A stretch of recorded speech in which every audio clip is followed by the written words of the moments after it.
Philadelphia Phillies are 2008 World Champions of Baseball. The Philadelphia Eagles are Super Bowl champions. Eagles fans everywhere, this is for you. Now entering the game for Philly Pressbox Radio, Bill Furman and Jim Chet Chesko.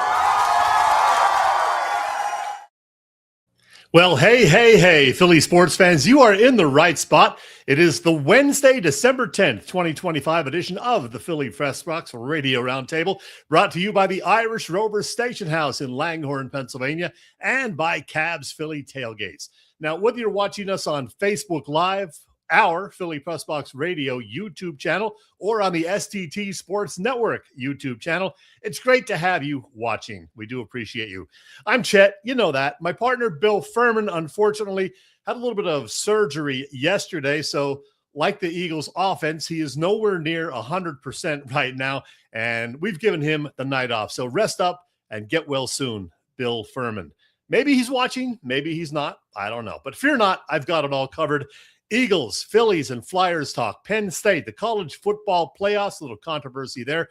So much sports talk, in fact, that I may not have time for my planned 10-minute segment on the just-announced Golden Globe Awards. I know Bill's going to be disappointed about that. The nominations, they came out the other day. We will stick to sports this evening. And with the help of two fantastic guests, I might say, a bit later on, we will talk with the founder of Phillies Nation, Brian Michael. He is always great to talk to about the Phillies and, the Kyle Schwarber signing, what's ahead, etc. Plus, he's got a new book out about Philadelphia's first pro football team, the Frankfurt Yellow Jackets. That'll be fun. But up first, he is one of our absolute favorite guests ever. He is a playwright. He's an author. He's been covering the Philly sports scene for more than a half century. And he's in the Pro Football Hall of Fame to boot. So that's pretty good. You know him. You'll love him. He's Ray Didinger. So let's welcome him in. Ray Diddy, how are you, man? I'm good, Chet. How are you doing? I'm doing okay. Great to see you. It was great seeing you last week at another edition of the Greatest Moments in Philly Sports. That was a fun night. It was really a fun night. Glenn Macnow, Joe Conklin, and I have been doing that now for a couple years. I guess this was probably our fourth one of those shows. Yeah. And this time, for the first time, we went over to South Jersey. Glenn and I had never done any of our shows, sports movies or Greatest Moments or any of that stuff in Jersey. We always wanted to try it.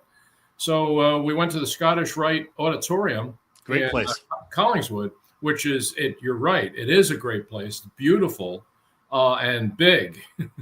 And we went in there, and I was amazed to see that we sold the place out. And that's 1,100 seats. So that was pretty good. And you know what and it was just a great night. I mean, Joe Conklin just knocked it out of the park, as he always does. And the place was really rocking, and everybody was laughing and having a good time. And it just struck me that I kind of felt like everybody there needed to have their spirits lifted. It came right on the heels of this Eagles death spiral. And I think everybody just wanted to have a night where every time they saw the Eagles, it was Wilbert Montgomery, or every time they saw the Eagles, it was Nick Foles pulling in the Philly special. I think everybody was just ready for that. And so when we rolled that out that night on the stage, people responded in a big way. And I really like that you also did a little addition, the Bernie Perrant tribute, because, Glenn was very tight with him. Everybody who knows Bernie Perrant loved the guy. So you all said a little bit about Bernie, and that was really terrific. Brought some tears to the eyes of a lot of folks in the crowd. It really was. And we had talked about that because, Joe Conklin does one of his best impersonations is Bernie Perrant. And we kind of talked about how are we going to deal with that now? Because we did the shows last year. Of course, Joe did Bernie, and it was very funny. And we just wondered how appropriate would it be, and would the audience be ready for that? And we kind of thought that, we built into the program a moment where each, Joe, Glenn, and I talked a little bit about our own personal experience with Bernie, and talked about him and acknowledged his place in Philadelphia sports history, which is right up there near the top for sure. So we did that. But when we got into the segment of the show about the Broad Street Bullies, Joe did his Bernie, and the audience really responded to it because it's done in fun, and no one got a bigger kick out of Joe Conklin's impersonation of Bernie than Bernie himself. So it was part of really a great night, and I think all the folks that were there really enjoyed themselves. And then this Monday night, they got a chance to turn on the TV and get sad all over again. Well, let's talk about that. The Eagles on a 3-game losing streak right now. A.J. Brown had a strange game Monday night in the loss to the Chargers. He did have 6 catches for 100 yards, but 3 crucial drops, including one that turned into an interception, one that could have turned into a touchdown, one that would have been the go-ahead touchdown late in the game. How do you explain that? He's a guy who normally doesn't have a case of the dropsies. Does not. I mean, he normally pretty much catches everything that comes his way. Yeah. And he had, I think it's probably a little bit of a stretch to say there were 3 drops. I mean, the one right at the beginning of the game, I don't really consider that a drop. I mean, it was off his fingertips, but I don't think that was a drop. The one over the middle that went off his hands and turned into an interception, yeah, that's a drop.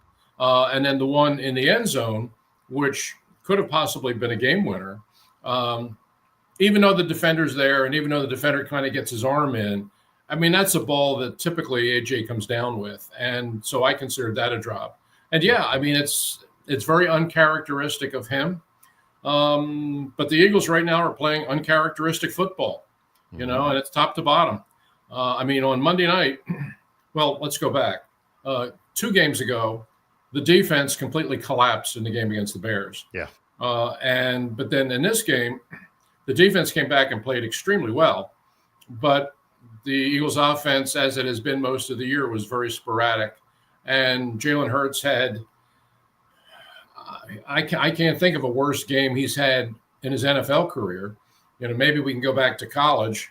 Maybe the game he got benched in the championship game. But this was as poor a performance as we've seen from him in Philadelphia, and cost him a game. So now here they are, 8-5, and trying to find a way to come home and beat a pretty pathetic Las Vegas Raiders team. But the way the Eagles are playing right now, I don't think anything's a given.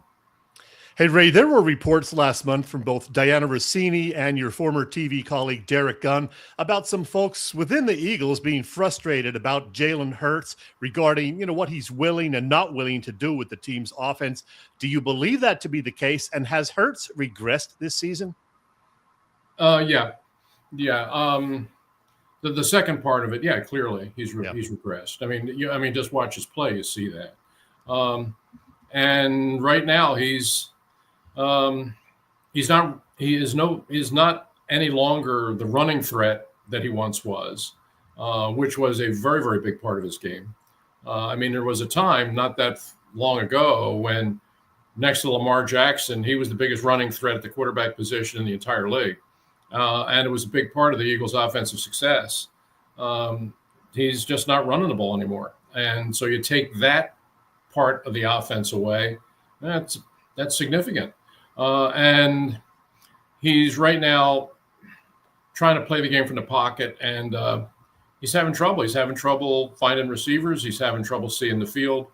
There were many instances of that in the game on Monday night. And I thought Troy Aikman did a very good job pointing them out. And not in a way where he was being overly critical of Hurts, but I thought from a quarterback standpoint, I thought he did a very good job of explaining the quarterback's responsibilities there in terms of being able to see the whole field, go through his progressions and find the open receiver, and then going back and watching the replay and pointing out, look at this, look, there's, Goddard is open there. Barkley is open there.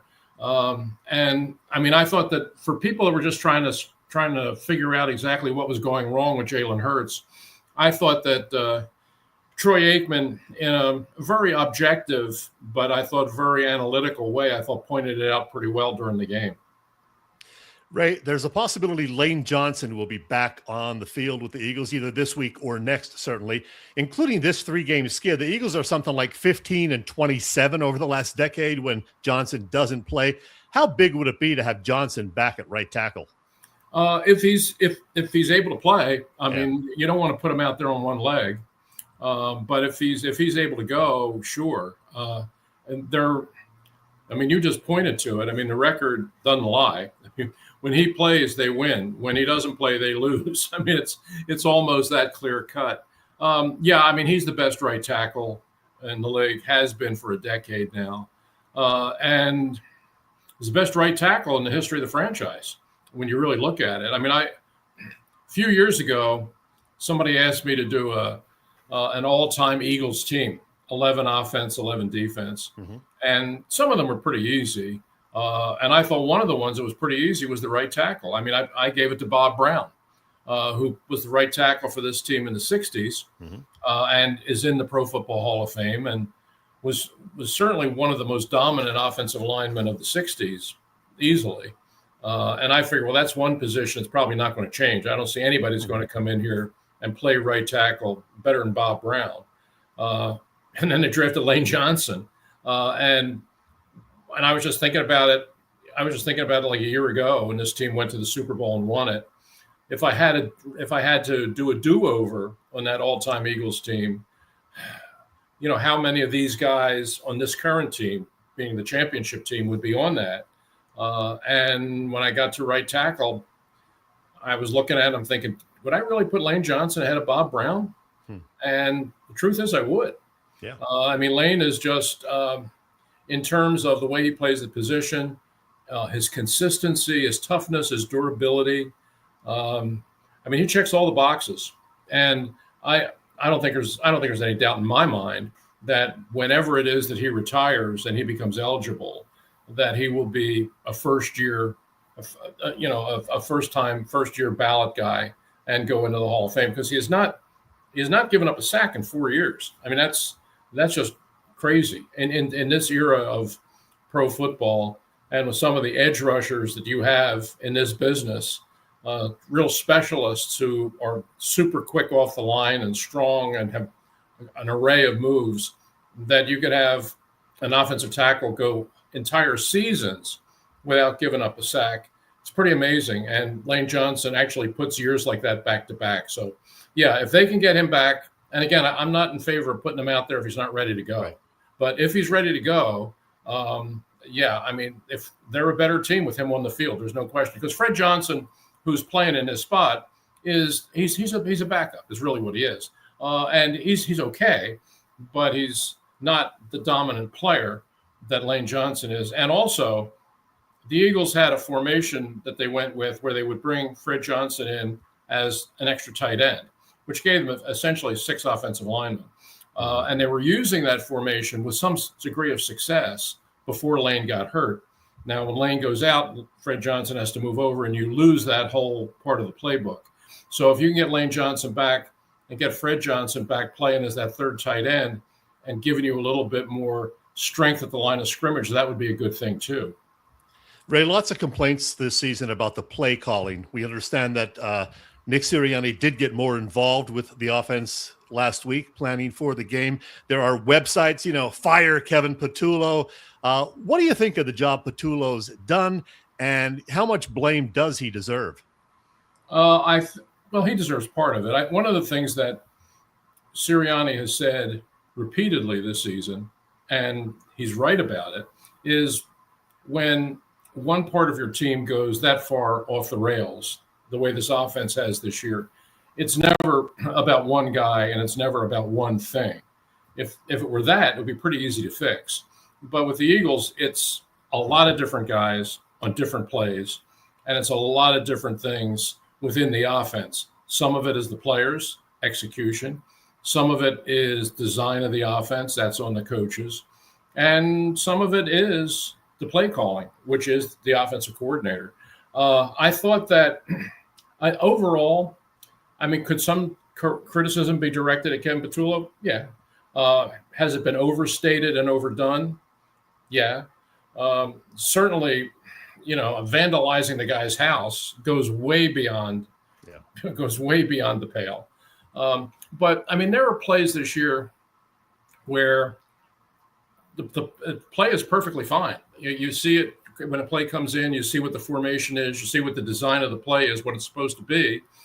And you think that's a good call for that situation. That's a good call against that defense. And then your offensive guard jumps off sides, or the receiver runs the wrong route, or there's a miscommunication between the quarterback and a receiver. And instead of running it where he's supposed to, he runs it somewhere else, winds up in an incomplete pass, or worse, an interception. I mean, that happened too. And then when people will talk about the game, play calling was terrible. Well, that play wasn't terrible. I mean, it was a good call. If the players executed properly, it may wind up being a touchdown, but it fails, and then ultimately people start blaming the offensive coordinator. So are there things you could point out about Patullo? Yeah. I think sequencing plays, he's not great at. There's a feeling about this offense that when you're watching a really well-run offense, you really get the feeling, just watching it, you get the feeling that it all fits together. The runs, the passes, the formations, the combinations. The one thing kind of leads to another. One thing sets up another that sets up another. A certain formation and a certain run sets up a play action pass off of that results in a big play.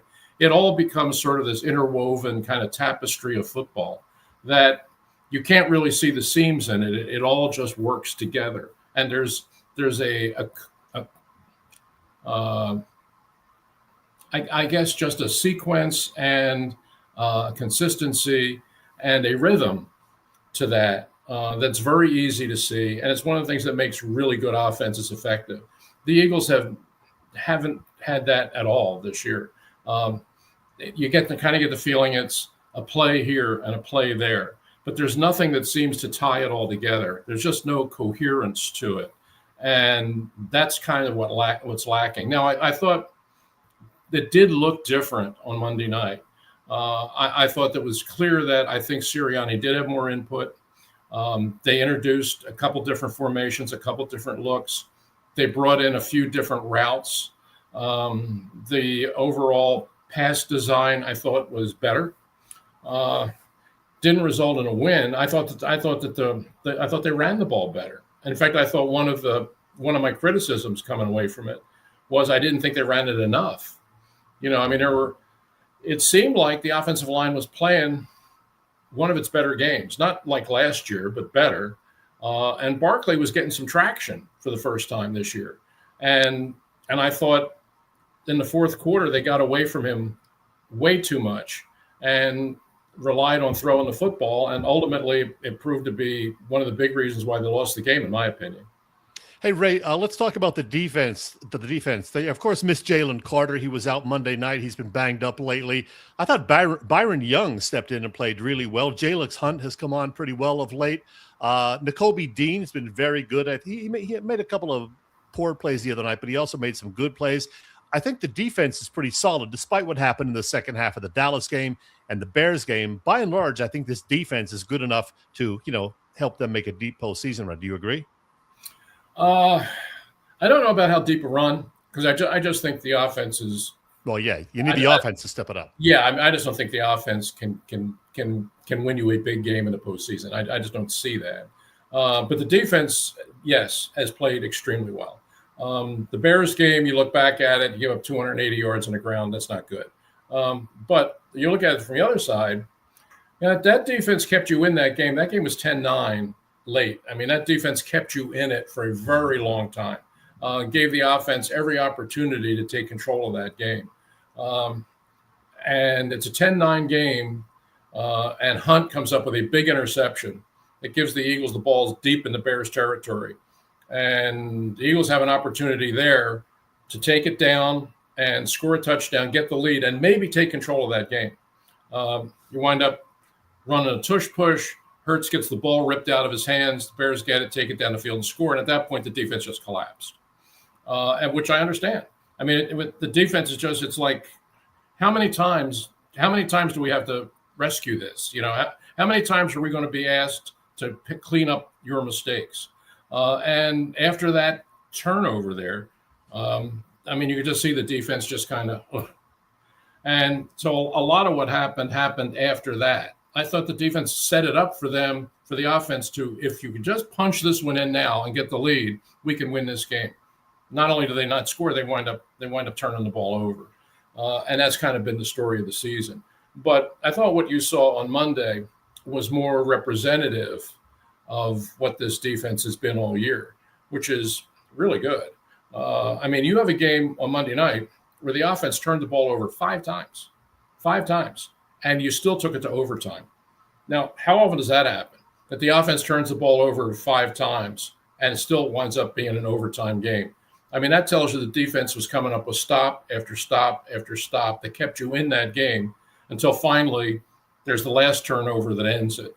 I thought the defense played really, really good. And for the most part this year, I think the defense has played exceptionally well. I think better than their ranking would lead you to believe. Mm-hmm. And you mentioned a couple of the guys, and they haven't even gotten a super year out of Jalen Carter, to be honest. Right. I mean, he's missed some time already. Gets kicked out of the first game. He's missed 2 games with injuries. And his play, even when he's played, has been very up and down. But some of the other guys have played extremely well. Phillips has been a big addition as a pass rusher. And Nakobe Dean, when they finally got him back on the field, has been really good and has shown you a new dimension to his game, which is he's a very effective blitzer. They didn't use him blitzing much last year largely because Vic Fangio doesn't particularly like to blitz. I mean, that's just not his way of playing football. But this year he's blitzed more because he felt like he had to in some situations. And one of his key blitzers and one of the guys who's proven to be really good at it is Nakobe Dean. So he's added that to his game, but I think he primarily is still, and will probably remain for most of his career, just a really solid off-the-ball linebacker who's very, very good against the run.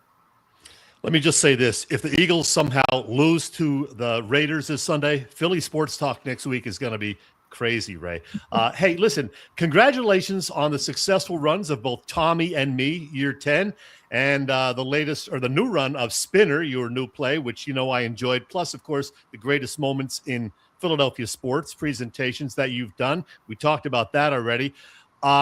Is there a chance that any or maybe all 3 of those could be returning at some point in 2026? Oh, I think there's a pretty good bet on that. I mean, we already the greatest moments in Philly Sports Show that you just saw at Scottish Rites went so well that we've already got some people that are real interested in doing it next year. Glenn and I have already agreed to do a show. A couple of shows next year. We've done the sports movie show, which I think you've come to see a couple times. Yep. And we've gotten a couple theaters that are interested in the next year being the 250th birthday of the country, adapting the sports movies theme to that and having patriotic sports movies night. Film clips and excerpts and things from sports movies that ties into the theme of the American birthday. Just an example is one of the ones that came to my mind, and Glenn said, we're going to get that in there, is in Field of Dreams, that wonderful soliloquy by James Earl Jones, when he talks about how the game of baseball has parallels the history of America. Everything that's good about this country you see through the game of baseball. To me, it's one of my favorite parts of Field of Dreams. And that jumped immediately to mind as being part of that. But obviously, Miracle, the story about the U.S. victory over the Soviets at Lake Placid, that'll be part of it, blah, blah, blah. So Glenn and I have already started putting that together, and we're going to be doing that next year a couple of times in a couple of different venues. So stay tuned. You'll be hearing about that. And Tommy and me will be back, I'm sure. Tommy and me will probably be back somewhere. I'm almost positive of that. We've had a couple theaters express some interest, but we haven't nailed down the date. And Spinner, my new play that we did at Delaware Theater Company this year, the ice hockey play. We've already gotten the folks at the Players Club of Swarthmore has already expressed an interest in perhaps doing it on their stage next year. So, yeah, I think that there'll be opportunities to see one or all of those things sometime in 2026. And, I look forward to doing it. I mean, those are all fun things to do. And especially when Glenn's a part of it, it's always fun to be back with him again because, we had a wonderful 21-year partnership on radio. Yeah. And when we get an opportunity to reunite and do something on stage again, it really is a lot of fun. Ray, last thing. We've talked some serious football. We talked about what you've got, coming up with that. You told us in the past your story about your one-on-one interview with Muhammad Ali up at Deer Lake. You told us about your unforgettable Christy Brinkley encounter. You shot her down, Ray. But I need you to tell us one more story. I heard you tell us on the radio many, many years ago. It's cold outside. We have a snowy winter ahead. Please tell our viewers your story about your drive home from Giant Stadium when you had not only some car trouble, but some weather issues to deal with as well. This goes back to my newspaper days. The Eagles played a game up at the old Giant Stadium up at the Meadowlands, and it was a December-ish game, cold, windy, snow, sleet, everything. And being the world's slowest writer, which I was back in the day, I was the last one out of the press box, as I typically was. And I went outside to go to my car and begin the long drive home on the Jersey Turnpike. And I was the last car left in that mammoth parking lot outside Giant Stadium. And as I'm trudging towards it through the snow and the sleet, as I get within sort of shouting distance, I look and I see there's this glistening stuff all around my car. And I thought, well, I guess that's just the snow or the sleet.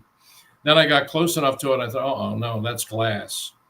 And I got to my car and sure enough, some Giants fans or Jets fans, I don't even remember which it was, but the Eagles had won the game. And I guess in a fit of rage, they saw my Pennsylvania license tag and assumed that I was an Eagles fan. And they took it out on my car.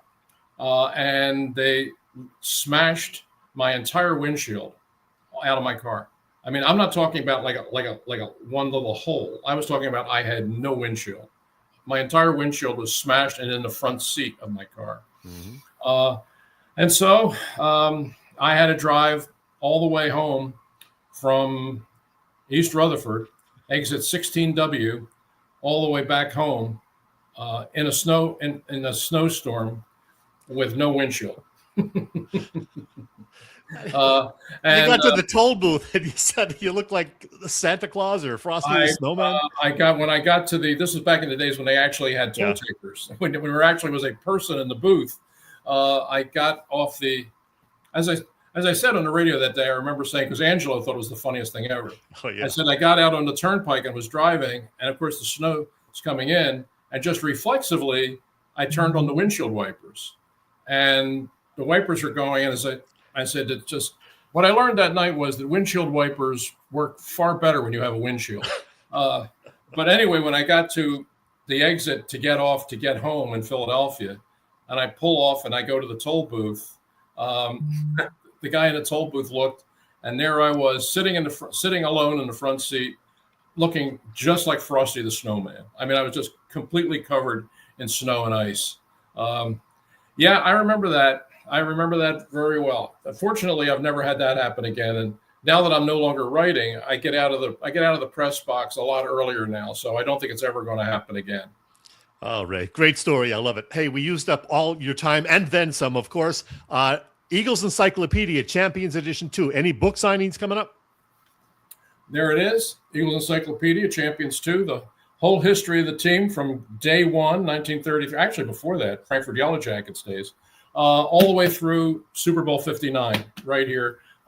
Yes, I got a couple signings coming up. I have one this Saturday at the Barnes & Noble in Wilmington on Route Concord Pike 202. So come on out for that one. Get a copy of the book. And then the next day, Sunday, I'm doing one at Carl's Cards and Collectibles, a really fine sports card and memorabilia store in Havertown. So we'll be signing copies of the book. And if you're in that area, or even if you're not, come on out and say hi. All right. Ray, a pleasure as always. Merry Christmas, Happy New Year, and we'll talk again in the spring, I'm sure. All right. Merry Christmas to you, too, and tell Bill I wish him a speedy recovery. Thank you. Take care, Ray. Take care, Chet. All right. That was so much fun, as always, with the great Ray Didinger.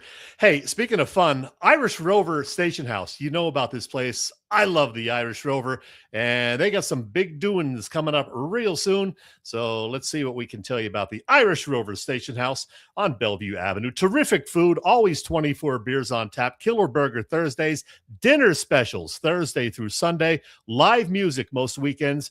This Saturday, courtesy Oliver Daggum. And yes, coming up on Thursday, the 18th, one of my personal favorite events, it is the Ugly Sweater Holiday Party at the Rover. You know I will be there in all my ugliness, my sweater, that is.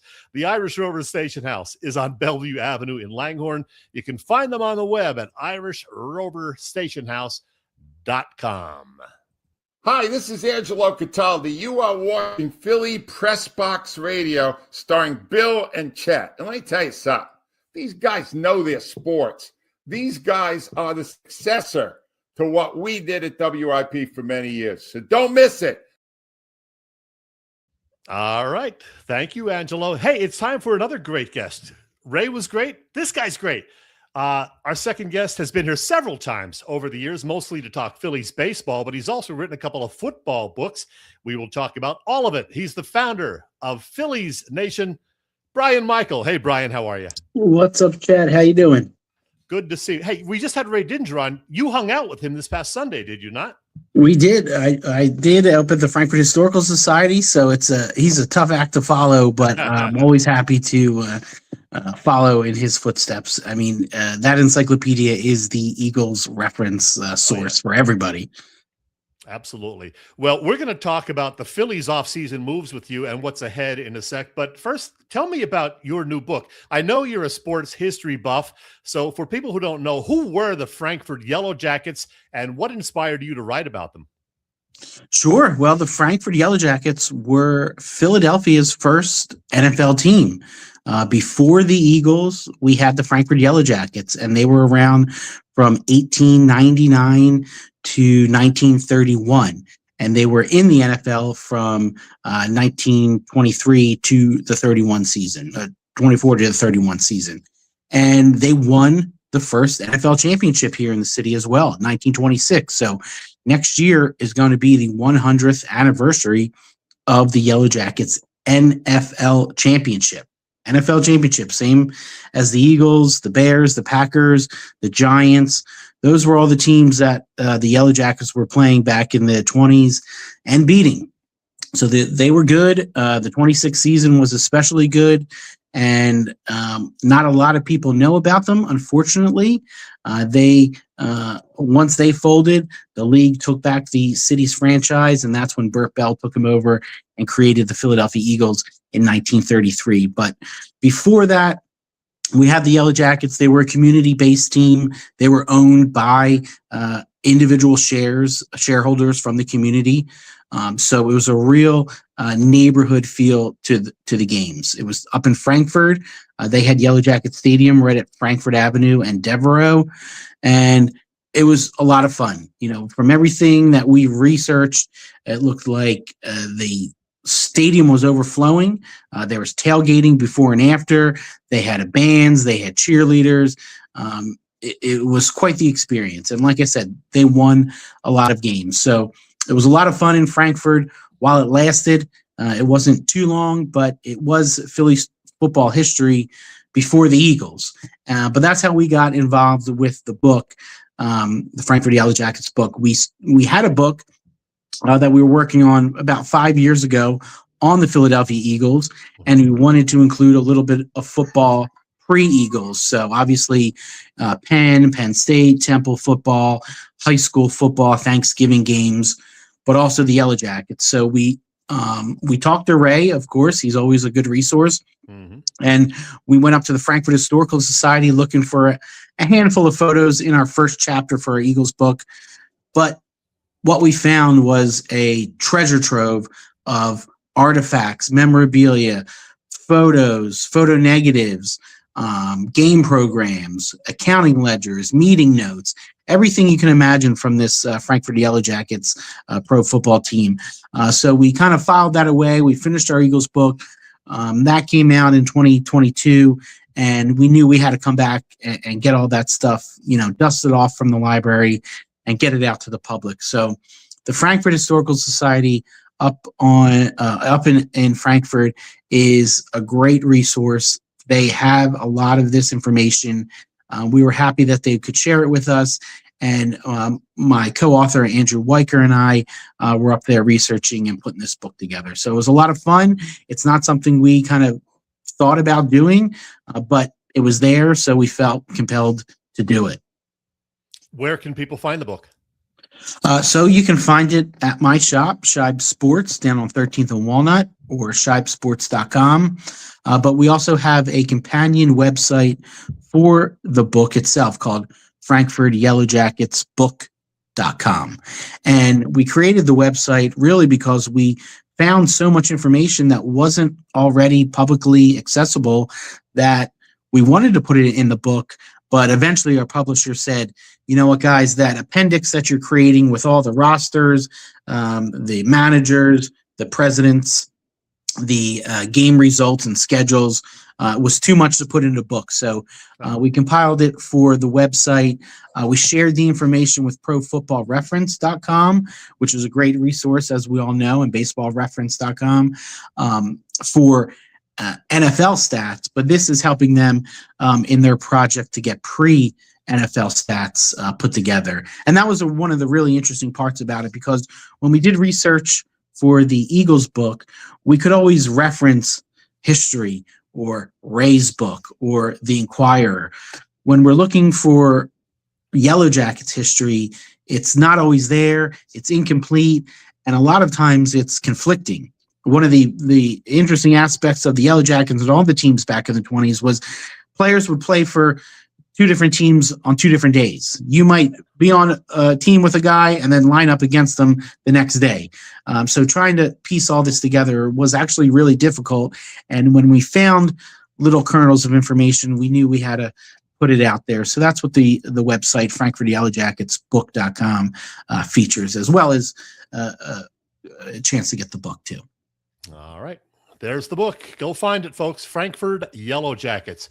And right now what I'm going to do, I'm going to change our background to Phillies, because we're going to talk a little Phillies with you.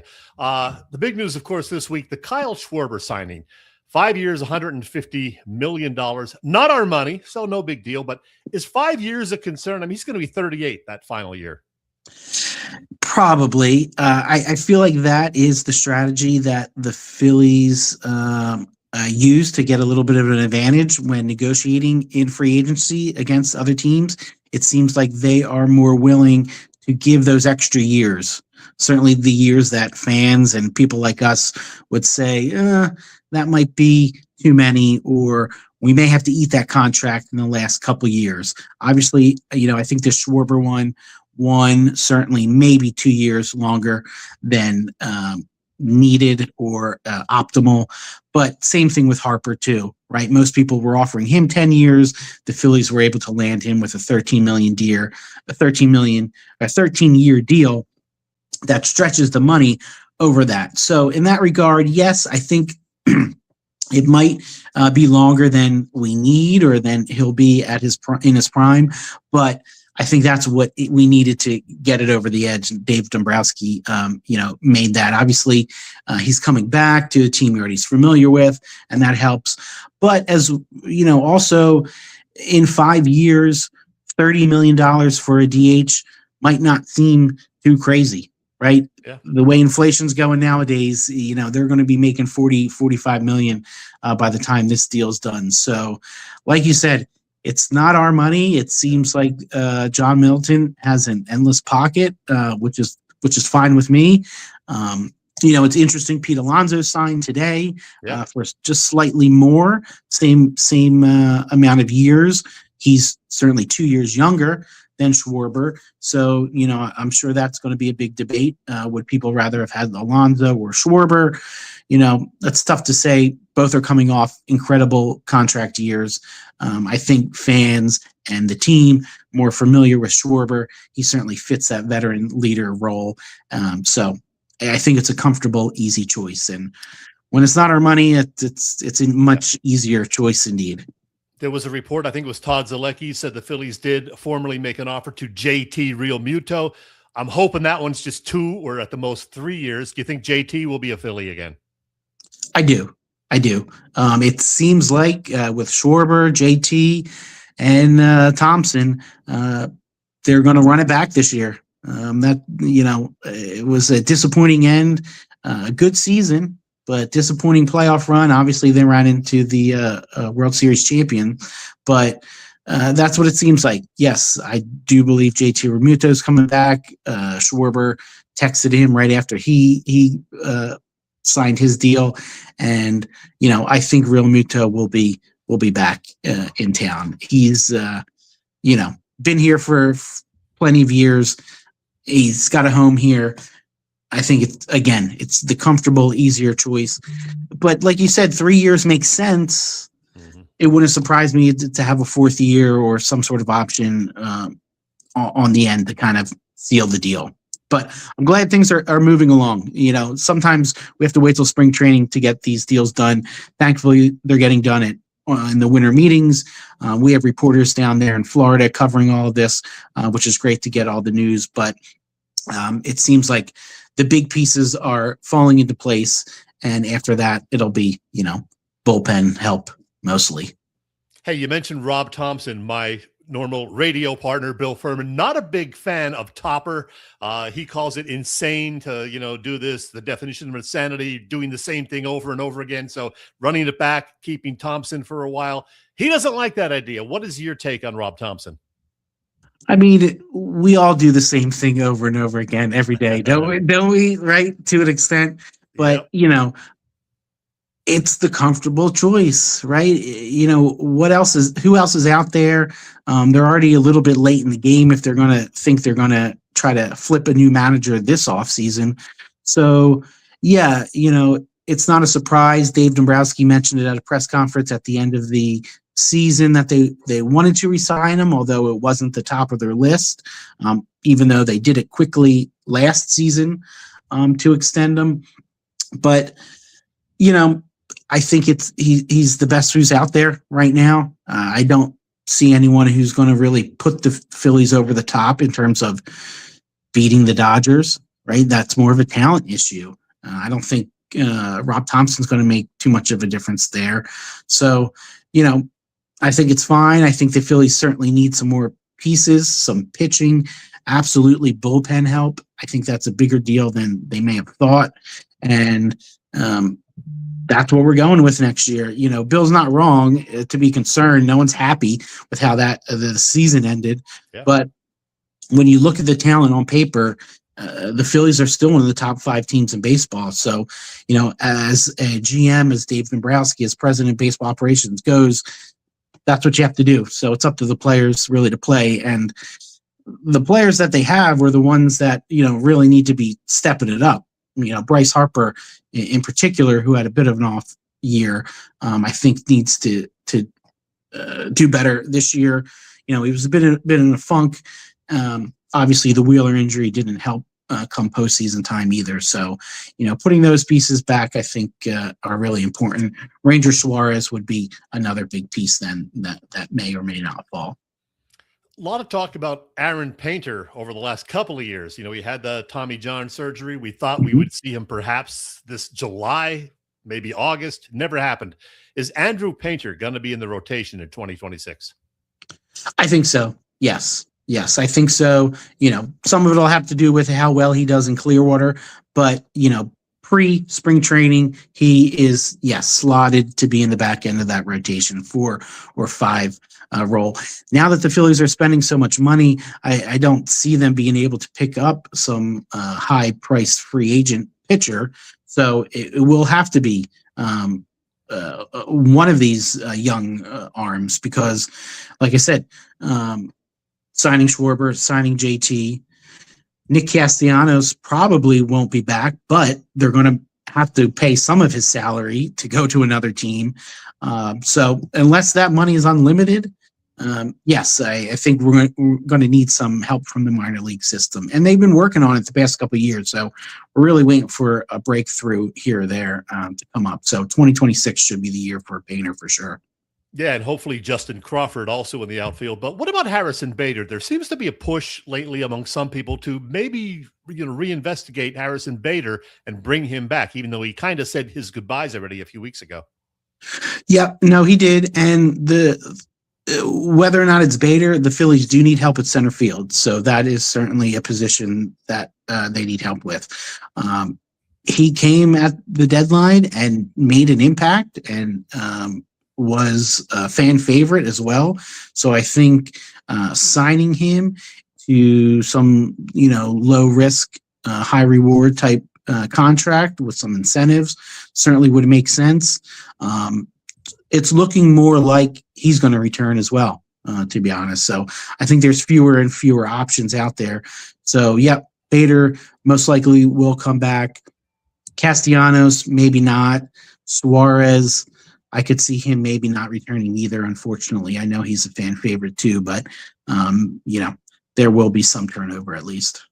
Alec Boehm going to be the third baseman again? That's a good question. Not if I can help it. Not a Boehm fan, huh? Yeah, he had a bit of an up and down year, but no, I mean, that's definitely a position they can improve at. Their center field, really need to get more offense from those positions. We don't need another first base / DH person. The Phils are starting to fill up on that position. So, yeah, I could see that. Certainly, I don't know if they're going to make any big splashes at third base. So, it wouldn't surprise me if he's back though too. He's another one we've debated on PhilliesNation.com. Fans mostly want him back. He wasn't as big of a favorite as Schwarber and JT. Certainly wasn't as big of a go as Castellanos, but it was about 60-40 on the votes for people wanting Alec Boehm back. Christopher Sanchez had a great year, finished second in the Cy Young. Zach Wheeler was, certainly a candidate until his medical issue. What are you hearing about Zach Wheeler? Is he going to be ready for opening day or maybe later in the spring or what? So far, it sounds like he will be ready for opening day. That was the last I heard after the season. So he's been around. He's working out. He's been with the team. He's still in the area. So all things point to Wheeler coming back and hopefully having a strong season. So him, Sanchez, I know you and I talk about Aaron Nola a lot. I think he had a good enough year. So, that's a good top of the rotation. And like I said, we're running it back, Phillies fans. I hope everyone's ready. Dust off your jerseys because you don't need to get a new one this year. Well, I don't know what kind of a year Nola had as far as, a good year. He finished stronger than he certainly started the year, and then he had the injury. So hopefully we're going to get the, 2023 Aaron Nola as opposed to the 2025 Aaron Nola. Absolutely. Yeah. No, I think that's a big key. I mean, him and Wheeler, that's a huge difference. As you're 1 and 2 pitchers, obviously Sanchez has pitched his way into ace role, but certainly money-wise, Nola and Wheeler, if they're not doing well, the Phillies aren't doing well. They're not going to win games throughout the year like they did last year and set themselves up for the playoffs. Once the playoffs comes, you need those aces. You need the talent. That's where the playoffs, that's where the talent really shines through. It's in the playoffs. So, being healthy at the end of the year is important. But the Dodgers, they keep stacking players. They sign Edwin Diaz too, so they're not quitting either. They're not resting on their laurels a bit, and it doesn't seem like the Phillies on paper have gotten any better than the World Series champions. So I think I'm not an odds maker, but I would put money on the Dodgers to win again next year. Yeah, unfortunately. Yeah. Oh, well. Check out Brian's website, PhilliesNation.com. Great Phillies stuff on there every single day. And find his football book, Frankfurt Yellow Jackets, Philadelphia's first NFL team. I just know it's a great read. Brian loves sports history and knows his stuff. So check it out. Brian, thank you. And I'm sure we'll talk again in 2026. Thanks. Yes, Chet, definitely will. At like I said, 2026 will be the 100th anniversary for the Yellow Jackets. We have a lot of cool things planned. We're going to try to get a blue historical marker put up in Frankfurt, maybe a mural, maybe some other things as well. So look out next year. It'll be a big year for the Yellow Jackets. If you haven't heard about the team, you have now, and it's going to be even bigger next year. Awesome. Thank you, Brian. We'll talk again. Thanks, Chet. All right. Take care. That's Brian Michael of PhilliesNation.com. All right, it is my time right now to tell you about Cav. You know Cav. Cav's Philly tailgates. There they are. Always got it going on. They have a terrific catering business. They've been doing it for 35 years now. You know them best for their tailgate parties. Cav, a 3-time winner of Philly Tailgate's Jack Daniel's Great American Tailgate Party Contest and a past winner of the Philly Daily News Tailgate Award. Cavs also does corporate events, parties, you name it. Of course, Cav hosts tailgates before all Eagles games outside the link, and there will be one this coming Sunday, as a matter of fact, before that Eagles-Raiders must-win game for the Eagles. Get details on all events at Cavs' website. That would be phillytailgates.com. And if you do have any questions, you can email them at cavscatering@verizon.net. Cavs Philly Tailgates is the way to go. All right, let's move this off the screen, and we are going to talk now about our Pick'em contest. And this is not good news, folks. We all had a very, very rough week 14. A couple of us did poor to awful, and the guy who's not here tonight with the initials BF, he did even awfuler. I know that's not a word, but I believe this is a first. Bill Furman actually went 0-5 last weekend. I kid you not. By the way, I discovered the other day that our total games picked through 14 weeks were 5 fewer than they should have been, and it's because I screwed up. When I was over in Ireland in early October, I never got around to logging our week 5 picks in the cumulative standings. So the good news is it didn't really change the standings as far as who was in first or second or third or how many games behind, because the weekend that I forgot to log was a weekend that all of us went a wonderful 2-3. So the good news is that has been fixed. These standings that I'm going to put up on the screen right now are completely up to date and accurate, I promise. And there's the bad news from last weekend. I went 2-3 and won the week. Boop was 1-4. That's Bob Vitrone Jr. Bill Furman 0-5. He falls to 7 games back now. Boop is 4 back. Yeah, I'm in first place. I don't know how, because I clearly don't know what I'm doing either. But so be it. Here's what we got going on right now. And I'm going to put our little Philly Pressbox thing up in the corner so it looks official. There you go. All right, this week's picks. I got them all. I got Bill's picks. I got Boop's picks. 5 games. Bills at Patriots. Boop says Josh Allen might just account for 3 touchdowns in New England. 1 if by land and 2 if by air. Okay, Boop. Yeah, Boop is picking the Bills. He likes the Bills. Bill Furman, though, said the Bills are the easy pick, but he is taking the Pats at home. And you know what? I know they're, 1 or 2 point underdogs. I'm taking the Patriots at home as well. We will see if they are for real. Buffalo's a great team. Josh Allen's a great quarterback, but they have been kind of shaky in a lot of games. So, yeah, I'm taking the Patriots at home. We'll see if they are for real. Lions at the Rams. Boop is saying LA answered the hiccup against the Panthers in a very resounding way last weekend. His pick is the Rams. Bill says the Rams are flying high. Lions have been inconsistent, so he is picking the Rams. I'm taking the LA Rams as well. Next up, Commanders at the Giants. Boop says 8 NFL teams are 3-10 or worse right now. These are two of them. Have to go with the home team here. That would be the Giants. Bill says both teams stink. He will take the Giants. I'm taking the stinky Giants as well. Vikings at the Cowboys. Cowboys thinking they still have a shot at the NFC East if the Eagles were to falter, and winning this one would go a long way toward that. Boop says the Vikings are the first team to be involved in 28, or is it 26? I can't read his number. 26 plus point shutouts in back-to-back weeks since the 1978 Baltimore Colts opened the season with losses of 38-0 at the Cowboys and 42-0 at home against the Dolphins. It should be noted, though, that the Vikings actually won one of their two over the last couple of weeks. Anyway, Boop's pick is the Cowboys. Bill's pick is the Cowboys. My pick, much as it pains me, is also the Cowboys. All right, that brings us to the final one. That big one at the Link Sunday afternoon. Big one for Eagles fans, because if the Eagles don't win this one, there's going to be hell to pay.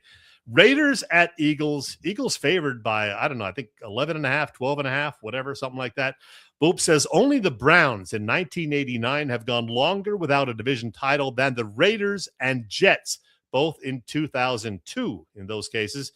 Got to pick the Eagles here. So he did. Bill is picking the Eagles. I'm taking the Eagles. I don't know if they're going to cover a double-digit spread, but Eagles will win this one, right? Right? Please? I hope so. So to recap all of that, Bill and I have the exact same 5 picks, which kind of scares me after what Bill's done lately. 2-8 over the last 2 weekends from Bill. We have the Patriots, Rams, Giants, Cowboys, and Eagles. Boop has one different. Boop is taking the Bills over the Patriots. As for our margin of victory pool, well, last weekend, we all picked the same game, the same winner, and it was the Tampa Bay Bucks, and they ended up losing to the Saints. So we all got an L. We all got 0 points, which means the standings haven't changed. Boop is in first place by 33 over me, and by 46, if my math is correct, over Bill. So that does not change. And as I look at it, it ain't going to change this week either, because all of us have gone the same route this week. We are all taking the 49ers to beat the awful Tennessee Titans. That is our margin of victory pool pick. The Niners. So hopefully the Niners at least won't let us down this weekend. There you have it. All right. What else can we talk about? Oh, next week's guest. Next week is going to be a good one. I'll see if I can find this guy's picture, because we are going to talk more Eagles football with another guy who knows his stuff when it comes to the Eagles. He is a talented football journalist. He is a senior football writer for The Athletic. Really does a great job with them. It is Zach Berman making a return visit to Philly Pressbox Radio to help us figure out what sort of postseason future the Eagles might have this time around. Zach Berman on our show next week. Probably no second guest, just Zach and a healthy Bill Furman, we hope, back on the show as well. So looking forward to talking to Zach. A couple other things we can get to real quickly. The college football playoffs. The field of 12 is set. Tulane and James Madison are in. Notre Dame and BYU are out. Oh, my goodness. I know that has caused a lot of concern among Notre Dame Fighting Irish fans. I am not one of those fans, but even I have to admit, Notre Dame should be in here. I mean, having James Madison and Tulane, there's kind of like, you know, when you occasionally get an NFL division winner with a 8-8 or now 8-9 record.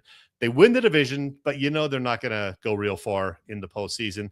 But it is what it is. So no Notre Dame this year. Tulane and James Madison will get smoked by the 5 and 6 seeds in the opening round. You know that as well. The good news is Penn State. It took a while, but Penn State finally, there's that field of 12 right there, by the way. So Indiana and Ohio State may meet again in the finale if everything goes chalk. As far as Penn State, a new head coach, finally, Matt Campbell. It took a while, but they did get their guy, or one of the guys that they wanted at least. Matt Campbell spent 10 years at Iowa State, and he will be the new head man at Penn State. The good news for a lot of Penn State fans and the players who really liked this guy, Terry Smith. Terry Smith, who was the interim coach, will stay on as associate coach, so that is great to see. Army, that's not what I want. Army Navy coming up this weekend, and the bad news is it is not in Philadelphia. This year's Army-Navy game is at M&T Bank Stadium in Baltimore. Bill's not happy about that. He wants it brought back to Philadelphia permanently. All right, we will wrap it up with a couple of birthdays, a couple of guys celebrating birthdays. How about Matvei Michkov celebrated birthday number 21. I think it was on Tuesday. And over the weekend, a legendary Philadelphia Philly. He was a rookie back in the early 70s, and now he's still an advisor, I guess. You see him down in Clearwater all the time, hanging around with the team and helping out, even Trey Turner to this day. The great Larry Bowa turned 80 over the weekend.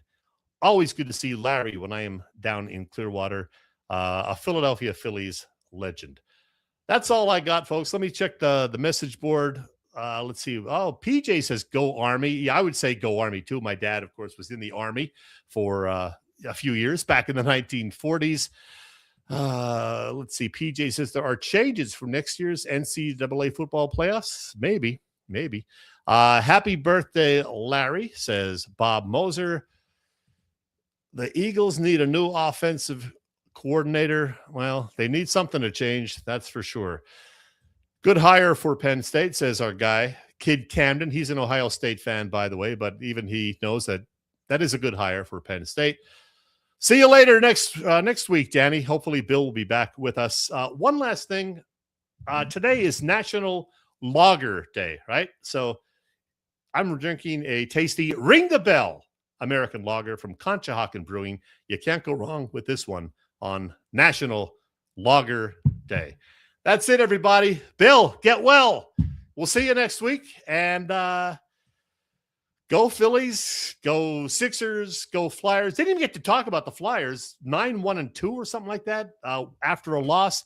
Playing some good hockey and moving up in the standings. So way to go. Keep it going, Flyers.